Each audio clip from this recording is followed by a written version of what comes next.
அனைவருக்கும் வணக்கம். நான் மலர்விழி. இன்றைக்கி நம்ம என்ன செய்ய போகிறோன்னா சுயம் உருண்டை செய்ய போகிறோம்.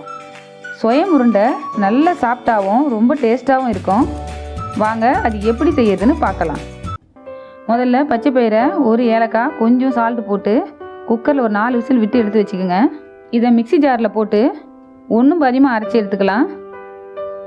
ஒரு பேனில் 1/4 டம்ளர் தண்ணி ஊற்றி வெல்லத்தை சேர்த்து நல்லா கிளறி விட்டுக்கிட்டே இருக்கலாம்.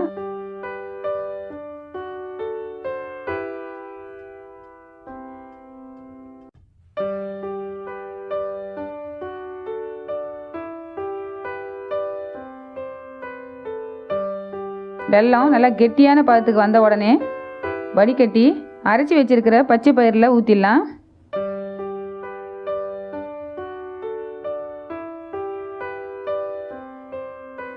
அரை கப் அரிசி மாவு சேர்த்து நல்லா உருண்டை வர அளவுக்கு பிசைஞ்சு உருண்டை பண்ணி ஒரு பவுலில் எடுத்து வச்சுக்கலாம்.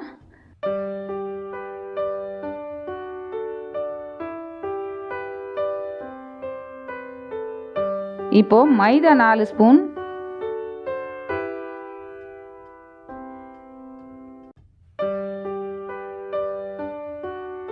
அரிசி மாவு 2 ஸ்பூன்,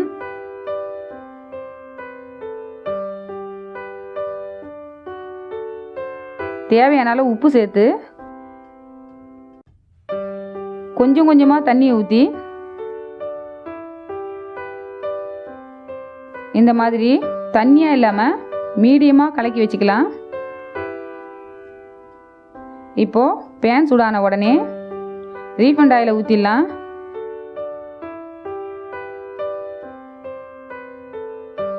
எண்ணெய் சூடான உடனே கரைச்சி வச்சிருக்கிற மைதா மாவில் ஆல்ரெடி பச்சை பயிறு உருண்டை செஞ்சு வச்சுருக்கோம் இல்லையா, அதை மாவில் முக்கி ஒன்று ஒன்றா எண்ணெயில் போட்டுடலாம்.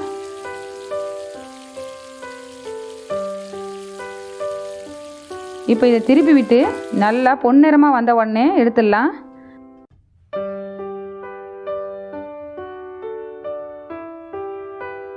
அவ்வளோதான், சுயம் உருண்டை ரெடி ஆயிடுச்சு.